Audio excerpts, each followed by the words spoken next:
It's going to do I this, do huh? like Peyton. Yeah. And, you know, I mean, kind of like you talked big about things. Tebow. I felt like Peyton got a little bit of a push out from Indianapolis. Well, yeah, that's the other thing. So I don't feel too I'm bad about that. sympathetic to Peyton, and I'm glad he's in Denver, and I hope he wins. Okay, so he's filming here. So basically, I've got a real video camera. I mean, it's not a problem. Oh, this is good though. So you guys know the drill. HD. Essentially, bend your string just slightly here on the end. Keep the ball aligned so it can roll up the string as a tire. And then hook it under the bridge plate where you can actually lift the guitar. Oh, that's good to know. Okay, so the deal here is that now you're not going to have a problem with the string slipping. Because that absorbs some of the pull. Well, what happens is typically folks put the string in, it goes in straight. It feels like it's in. They'll put the bridge pin in and then pull up a little bit. That's what I do. But you still got another 1/4 inch, 3/8 of an inch of string before the string ball seats. Okay. And so as you're tuning it up, hopefully what happens is it'll ding, ding, ding, ding, ding, ding, ding, ding, ding, ding, and then you take it up. So that's fine. But what happens when it really slips and lets go? Well, sometimes you'll actually pop the string at the winding here, and sometimes at the other end, and you lose the string because of it, particularly on the trebles. Or it shoots the pin out. And the other good one I had was the string ball was actually caught in a tailor on the soundboard sensor.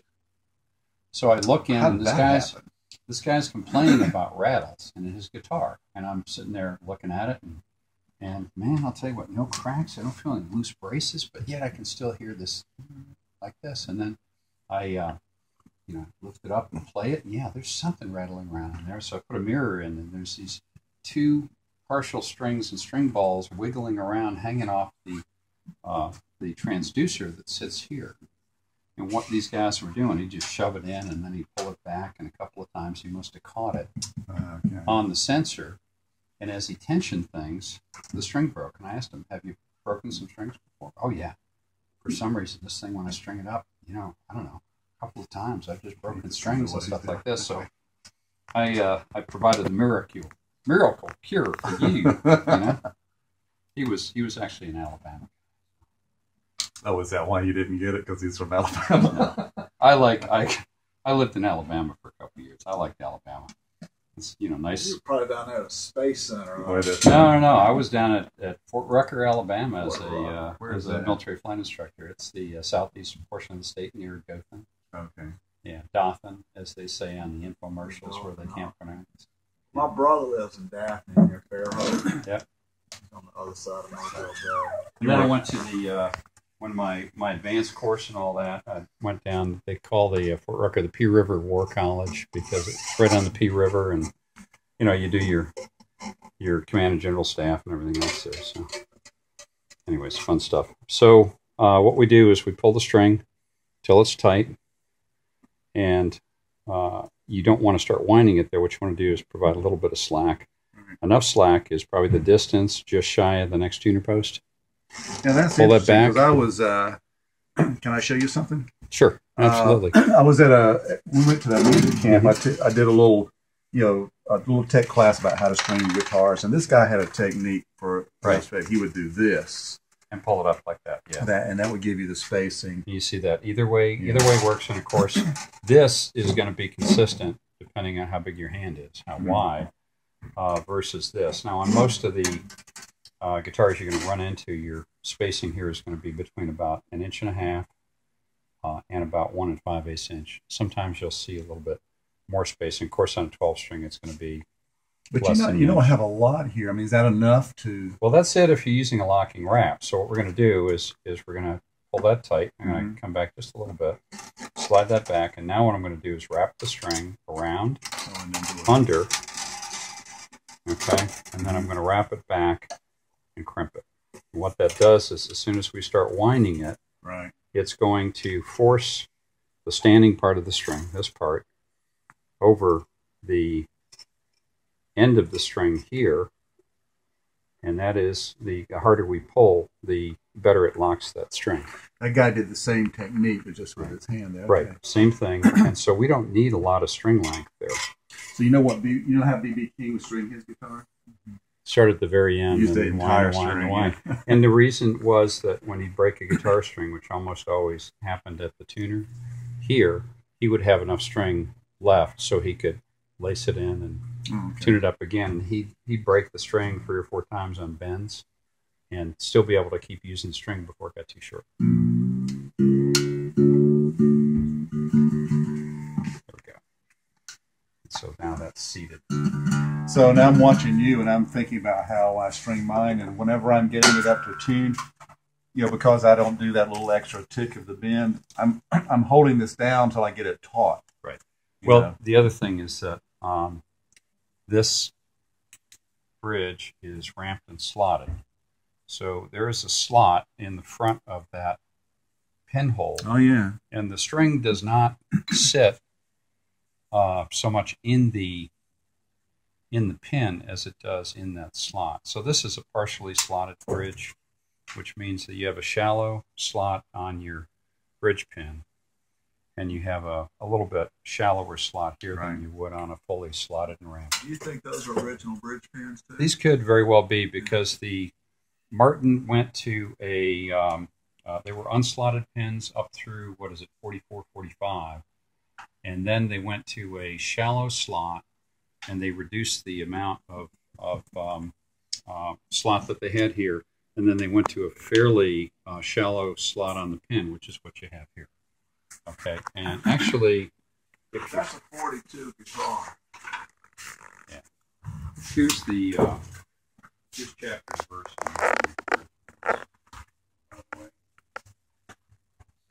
Why would I thought you would have something like that? So that tells you which type of pin and the appearance of the pin for each of those years, for each of those lines. So I've got the 39, but this says 39 through 42 is unslotted. Unslotted, should be unslotted. Oh, this is, that's right. This is not a post-war. Yeah, so these would not be the original pins. Yeah, you're right. They look like they are the harder plastic. See, Martin went to these thermoplastic pins that were pretty easily beat up. If you want to order repro pins that are very, very accurate, the Acoustic Antiques. But all I'm saying is there's a serial number on that guitar. Certainly in 1942. Yeah, then it should be unslotted. You're Does right. Does that do anything to the value? There's there's some impact. I mean, that's pretty negotiable. Bridge pins you can find. The other thing is bridge pins are the most frequently lost item on a guitar. They're also one of the things that's so often replaced these days as people sort of chase after whatever sort of tone they want. If I can just get this fossil walrus mermaid ivory, I can get better tone and I'll sound better. Well, I'm more concerned with the fact that maybe that guy should just spend a couple more hours practicing. Right. I mean, that's it. But realistically, all other things being equal, the difference between a plastic pin and, say, a bone pin might be a little bit more note-to-note separation, more clarity, those sort of things, because a bone's generally a little acoustically better material. But there's other materials that they use for pins that have frequency sensitivity in terms of how much, what frequencies are passed and all that. So typically, like an ebony pin is heard by most folks as resulting in the troubles being, not quite as bright as, say, a bone pin or a real hard plastic, high quality pin like a Tuss pin or something like that. So, you can have some changes in tone associated with the pins, but a lot of it is so subjective and so voodoo. So I think most collectors want to use the materials that were used on the original guitar, hopefully the same pins. If they can't do that, then you have B&H in Germany manufactures reproduction pins out of the plastic they were using prior to 45, which was a real hard, rigid plastic. Not like the thermoplastics where you've seen Martin pins that are all kind of distorted, the black plastic ones, and they they take a good hard 20-degree bend. But I've never seen it. Yeah, they you can find them. Typically, part of it is that Martin stopped ramping. Well, they stopped slotting their bridges. So the deal was that the string ran down through a slot in the pin, and you got the string ball at the end. Well, you put tension on things. Where does the string ball want to go? It wants to run up that slot. So it starts digging into the bridge plate and the pin intersection. Well, that got even worse when Martin decided, hey, we don't need to put tapered pinholes on the guitars. That just costs more money. We got to fit the pins and all. Let's just punch it, 3/16 hole through there and call it done, and we're good to go. So they started drilling constant diameter holes. Well, of course, you've got a tapered pin in a constant diameter hole. What's going to happen? Well, that tapered pin has got that string ball pushing on it, pulling it back. So the pin shifts to the back of the hole. So you have this big gap in front where that string ball starts pulling up. And of course, that's where you get all the bridge plate damage. Mm-hmm. So when somebody needs a bridge plate replaced for several $100s, depending on age of the guitar and size of the bridge plate and all, if I'm going to pull a bridge plate on a vintage guitar, very careful and need to make sure that everything is just right, particularly on one that's tucked, where they shape the edges of the bridge plate where they would fit underneath the braces on the guitar. All that stuff's got to be done perfectly with a replacement bridge plate, and it's very difficult to fit and get a good joint. So it's an expensive repair. Whereas 20 minutes worth of effort on Martin's part with regard to slotting, agony. Slotting and using solid pins would have been beneficial. I can't believe slotting versus not trying to save that much money. Yeah, you get a lot more longevity out of a guitar that's had the bridge ramped and slotted on pin bridges. I mean, it's really surprising how much of a difference it makes. But Brian Kimsey, who's a well-known repair guy, lives out in New Mexico. His opinion is, hey, I don't mind this at all. It's great for us, keeps us in business. Pretty much every guitar he gets in that has had a lot of play and that is post-1945 is going to have enough bridge plate damage for him to tell the owner, hey, probably a good idea to swap this bridge plate out, and such a deal I have for you. Yeah. I mean, he wouldn't tell somebody to swap it out without good reason, but the deal is that these bridge plates just get beat to crap. I mean, they really look bad. So anyways, we clip close to the end of the string here. We leave maybe 1/8 of an inch coming out, and because this wrap that we've got, it works out pretty well. Where'd you get that support? I think that came with a music stand. Okay. The other supports that are pretty good are these StewMac rocker stands. Are not bad. They're pretty stable.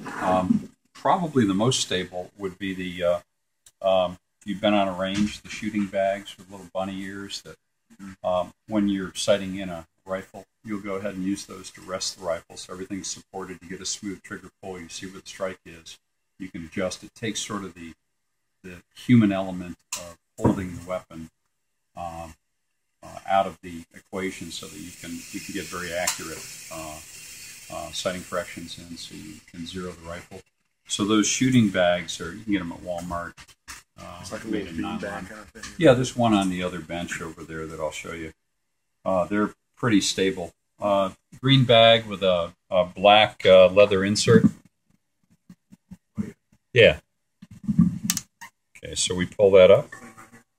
That's it. Yeah, and that's a good neck support, and those are $10 at Walmart.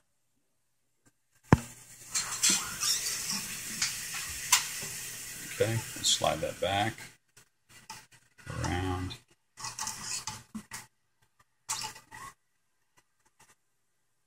And then the other thing is, of course, you want to make sure you're not using power winders on some of these older guitars with these fragile buttons.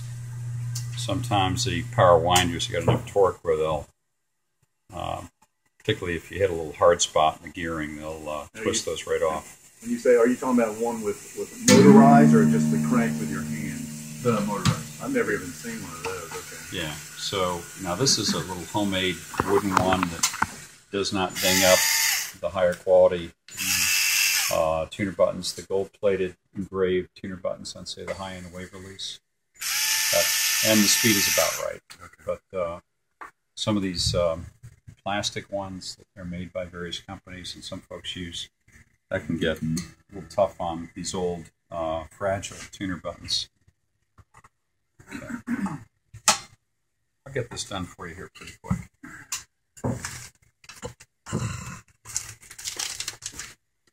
It's your time I'm worried about, not mine. I got plenty of time. I'm fine. Oh, his. Okay. Not your Not time. my turn. Yeah. Nobody's worried about your time. What are you, crazy? We He got, was looking at me when he said that. Yeah, we okay. got nothing to I argue guess it was with. just presumptuous. Yes, Figured he was exactly. talking about me. Oh, you know, we finally finished off that bottle of Lagavulin. That was good. And then my brother-in-law, who had more than What you want next? who had more than a sip of that, he says, "Well, I got something for you." Apparently, Balvenie Yeah, I got that at home. put out a 12-year-old, but it's a first fill single barrel. I got it. There you go. I had some last week. Oh, okay. I love that scotch. I have not cracked the bottle yet. That I got it for Christmas from Luigi. We exchanged booze. I think I gave him a good bottle of bourbon, and that just sounds good because I had that. I had a, what is it? They've got a 16-year. That's a single barrel. I like the bourbon. Yeah, and I think that was what we had over at his place last time. Good cigar and a little bit of scotch and Lagavulin nice and smoky. smoky. And I'll tell you what, we figured out that smoked almonds with it, not a bad combination. It worked out well. That's good stuff. But yeah, we were thinking of you as we were polishing that off, smoking cigars at Christmas time. It's good. Out in the cold, but you know, That's where you should smoke. yes, had the fire pit going. Yeah. Yeah, I think these guys that actually sit in the hot tub and smoke, that's cheating. That is cheating. But look, I'm going on a music cruise on the 6th of February. He's got such a terrible life. Yeah, he does, doesn't he? Well, I've never been on a cruise. My wife found us saying John Prine's going to be there, John Hyatt, Oh, wow. Chris Christopherson, Buddy Miller, Jim Lauderdale, Yeah, Randy Carlisle, Todd Snyder, right. Max Gomez. I mean, like, and 12 other people you've half heard of, or not. Well, I mean, But anyway, Dick Boga's going to be the Martin historian. He's got a whole seminar. that sounds like fun. Oh, yeah. That sounds like fun. Intimate setting. And Right. hear a lecture about the history of Martin guitars, and ask questions. Now you know that John Hyatt's daughter Lily is a recording artist. Got a CD out, and It's good. she's actually real good. Yeah, I Maybe think. she'll be on the cruise. I mean, we're going to Tortola. 2-day ride to Tortola, and then we're going to dock for 2 days, and then a 2-day ride back. Right. Out of So- there. Out of Miami. Uh-huh. So I'll let you know how that goes. I'll tell you what. Yeah, take some pictures. Yeah, I love John Hyatt. The Let's Go to Memphis. Memphis in the Meantime. Yeah. One of my favorite guys. That is so good. Stokes like that. Yeah. Oh, that's great. Well, that's he was. My brother saw John Hyatt in a little club down in Mobile or somewhere, and La Lovett was with him. Yeah. Somebody else. There were 3 of them. Maybe it was Rod Crowell. Yeah, that sounds about He right. said those other guys weren't even close to John Hyatt. No, John Hyatt's a guitarist. I mean, there's no question. Down tall. He's good. He's really good.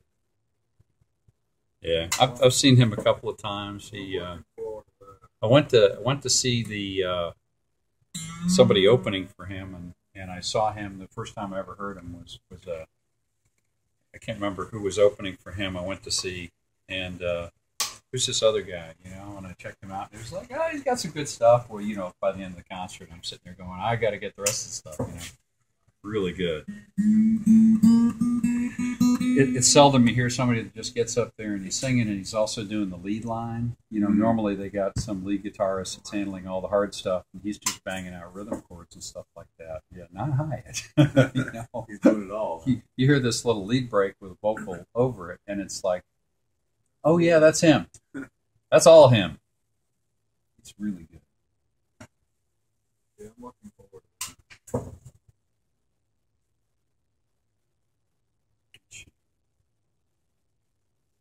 Todd, what tune-up do you use? Guitar Toolkit.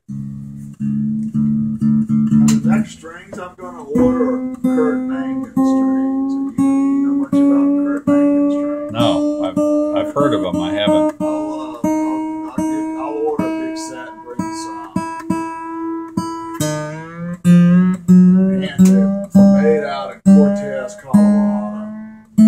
Watch the factory tour video on it. It's very cool. Really? All So, American made wire. you know how there were just, what was it, three string You manufacturers? can custom order. In other words, you could order strings for your guitars With the dimensions you want. with your name on the packet. I mean, you could have, you could have Todd Stock, a brand of Todd Stock strings that you sold with your own guitars. So I'm watching you tune, and there's no way you could do that with another guitar like that so casually. Yeah, so I'm suspecting that it's probably, those were pretty tough tuners too. Yeah, I'll bring it out sometime. Maybe we can order some from Stu Mac. So they've got some pretty good repro tuners. Should be pretty close to those.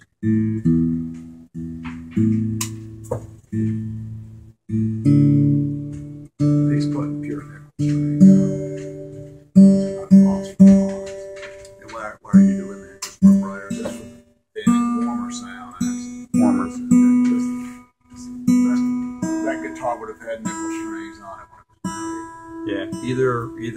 Yeah, so as nickel was not a strategic metal at the beginning of the war, but by the end of the war, we couldn't get nickel for all the stuff that needed nickel for alloys and everything else. Okay. So it got to be a strategic metal. So between that and the fact that any of the outside of Canada, we had pretty much shut down nickel mining in a lot of the world. Then you ended up with a lot of demand on nickel, little nickel to go around. So what's the solution there? Well, let's go ahead and we'll put plain steel on, right? The steel wrap, steel core strings. And those rusted out pretty good. And you had those during the war on the cheaper brands, but they went to nickel plating because it goes a lot longer, a lot further. Pound nickel goes a lot further there, and of course you can keep making strings during the war. So that was one of the big challenges. In they were going to shut musical instrument making down entirely, except for military bands for a while, and they ended up no, we'll let you do 70% of whatever 60-70% of your pre-war total, 1940 baseline. So about the same time that we were running out of nickel, the electric guys figured out that you get a lot more output out of a pickup that was seeing a full steel string versus a steel core with a nickel wrap. There's more interaction between the magnetic field of the pickup and steel than there is with nickel. More magnetic. So there was a big push there to go to all steel strings with plating for durability. But the recordings that you hear from Robert Johnson recordings, the stuff in the 30s and into the 40s and even the 50s, a lot of that stuff is pure nickel strings. So that's what you're hearing. That's the sound you're hearing. And when you put phosphor bronze or 80-20s or even plated steel, you get a little bit of a different tone. So if you want to sort of go for that tone, it's not enough to go with the sort of mics and recording setups. You sort of, take a look at what sort of strings on this guitar. So when you put nickels on, pure nickels on like an electric guitar, a little bit less output, a little bit warmer tone, more sort of picking up the harmonics, which is perceived as warmer. So I've got a Taylor. If I wanted to cut the brightness a little bit, I can just put nickel strings on as one option. Well, if you got phosphor browns, you could 80/20s. If you really want to cut the brightness, of course, you can just use coated strings. Right. That kind of helps out. You might go to a different saddle material. Go to, say, ivory or a fossil walrus ivory, which is a little bit mellower tone. Its bone tends to be a little bit brighter. So there's some things you can do there. But in general, got to kill a walrus to get the. Yeah, well, these are fossil walrus ivory, fossil mastodon, those sort of things. These are animals that have been dead for A while. Since the Ice Age. Since the Ice Age. So you get that. And then, of course, you have legal ivory. However, you also have a lot of ivory that has been moved into the country or ready for export that was illegal. And suddenly becomes legal because some official gets fined. So in general, try not to recommend ivory or anything. If you get ivory in your guitar, like not on Martin's part of 75, the saddle may or may not be ivory. What would that looks like the original? Yeah. What would that be? It's ivory? That's definitely ivory. Yeah, you can see the graining in it. Replacement saddle, of course. That's bone. But that 47 and the 48 both have the original nuts, and they're just elephant ivory. So there you try to preserve what you've got. And but if you need to replace something like that, it's a little bit harder, more durable, a little bit brighter tone. You can look at those sort of alternative materials to see what you can do. I mean, you can go to an ebony. It's definitely going to reduce brightness and strings. But the problem is you start to get a little bit of a mismatch between your fretted strings and your open string with regard to brightness because you're fretting on it. Yeah, I noticed you said open Metallic string, fret, so yeah. I was wondering about the fretted. Yeah, the big impact is going to be, well, obviously, which if you're going to hear the nut in anything, it's going to be pretty much on the open strings. So, if you're, like this, what you're hearing is, nickel string on a nickel silver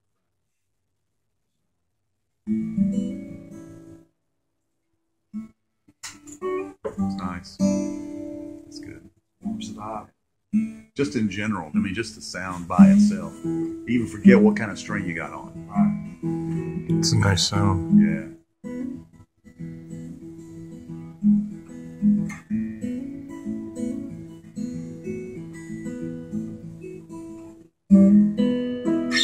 Sounds nice. Right. Sounds like something at Austin City Limits. And did you wipe the glue off the way Yeah, you wanted? I got as much as I was going to get out of there. It's drying out right I'm talking now. about on There's the probably a little outside. bit of solvent. There's really, where was on that one crack, there really wasn't any glue on that.